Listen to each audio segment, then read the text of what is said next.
Pertanyaannya adalah, apakah yang saya lakukan benar, Ustaz? Melawan diri agar berani menghiraukan fitnah yang ada. Mohon nasihatnya, semoga Allah mudahkan Ustaz untuk menjawabnya. Semoga Allah berikan kebaikan itu. Pahami tugas dan kewajiban sebagai seorang perempuan. Apa perintahnya, apa larangannya. Setelah paham itu, baru kemudian tunaikan dengan penuh keberanian yang dimaksudkan. Misal, apakah menuntut ilmu juga berlaku untuk perempuan? Ya. Bahkan Nabi punya jadwal khusus pengajian untuk para perempuan, ibu-ibu. Terus gantian di rumah siapa, harinya ada. Dan menariknya, setelah itu termotivasi sampai salah satu istri Nabi yang mulia, Sayyidah Aisyah radhiyallahu taala anha, itu saking banyaknya ilmunya, ulama berkomentar sepertiga ilmu di dunia ini dimiliki Sayyidah Aisyah. Beliau itu belajar ilmu kedokteran, Bu, dan pakar di bidang-bidang tafsir, fikih. Kemarin saya mendalami tafsir Tahrir wa Tanwir, materi disertasi kami itu. Kita menemukan betapa fakihnya Sayyidah Aisyah, ya, memberikan koreksi terhadap seorang sahabat yang salah memahami satu makna ayat, dikoreksi oleh beliau, Sayyidah Aisyah itu. Demikian para perempuan. Kampus, di antara kampus pertama yang menampilkan ilmu-ilmu umum dan keagamaan itu yang inisiasi perempuan, namanya Fatimah binti Muhammad Al-Fihad.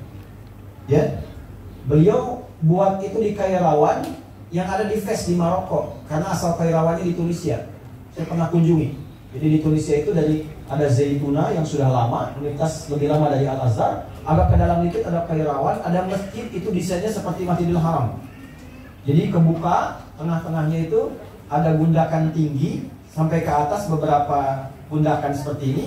Di atasnya itu ada semacam bulatan, terus dimasukkan di situ ada tiang besi sedikit, lalu disusun ya algoritma dan hitungan-hitungan. Di sampingnya ada satu tiang besi tertancap, jadi kalau matahari itu bersinar ke situ, memantulkan sinarnya itu ke dalam satu tinggi besi tadi, lalu memantulkan bayangan langsung menuju ke waktu sholat. Ya, jadi bukan hanya bayangan, tidak, nunjuknya ke waktu sholat. Jadi begitu bayangannya menunjuk sholat duhur, sholat asar, jadi itu presisi sekali. Anda bisa bayangkan di zaman itu teknologi belum berkembang, sudah dibuat demikian rupa. Kalau Nabi dulu tancapkan tongkat, lihat bayangan sekian duhur muncul. Mereka sampai hitung waktu duhurnya di mana. Jadi bayangannya sudah memantul, ya, ketika memantul sinar, bayangannya langsung menunjuk ke arah waktu sholat. Itu yang kami duplikasi di Mirak, di pesantren. Ada satu bagian di depan itu kita sebut jam matahari. Jadi begitu sinarnya menyinari, mantul, langsung menuju ke waktu sholat. Nah, di situ tinggal seorang yang hebat, senang pengetahuan, ahli ilmu, punya anak-anaknya juga yang luar biasa soleh, rajin tahajud, rajin puasa. Di antaranya Fatimah, ayahnya Muhammad, kakeknya Fihir, Fatimah binti Muhammad Al-Fihir. Mereka kemudian bermigrasi, ya, lalu menetap di Maroko, di Fes. Lalu karena kangen dengan suasana ilmiah itu bikin kampus, ya, dari masjid dulu bikin masjid, lalu dikembangkan ke pengetahuan. Kampusnya hebat, bukan hanya dipelajari tafsir, dipelajari di situ matematika, astronomi, macam-macam, sampai dari Eropa belajar ke situ. Dan beliau mendesain sendiri sampai baju toga itu, ya, yang sampai ke topinya, itu juga ada sebagian riwayat mengatakan beliau yang mendesain diantaranya. Beliau dikembangkan kekinian. Ya, yang hitam itu dulu sudutnya itu 4. Warnanya hitam. Gambarannya apa? Itu gambaran Ka'bah. Jadi kalau sudah punya ilmu, tetap kiblatnya ke Ka'bah. Sebagai muslim yang baik, patuhi Allah. Jadikan ilmumu untuk mengenal Allah, untuk tunduk dan patuh. Oleh orang tua kita di pesantren dulu, yang diserap itu jadi peci, disebutnya kopiah. Khufiah. Ya, khufiah ini bukan ilmu utak-atik, bukan cocok logi. Betul, ini khufiah. Padahal bahasa Arabnya peci itu bukan khufiah, kubah, taj. Tapi orang tua kita menyebutnya kopiah dari khufiah. Khufiah itu tunduk. Kalau sudah punya ilmu, tawaduklah engkau, tunduk, jangan sombong. Pakaiannya kokoh, dari ayat Quran takwa, walibasu taqwa dzalika khair. Pakailah pakaian takwa, bawahnya sarung. Padahal sarung itu bahasa Arabnya izar. Dari kata syariat, syara'an, sarungan, hiduplah dengan selimut syariat para santri, pakai baju takwa. Kalau sudah pintar, jangan sombong.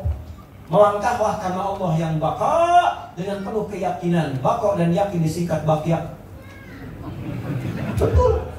Makanya di pesantren dulu pakai bakyak. Ketak gitu kan? Ya, itu dulu.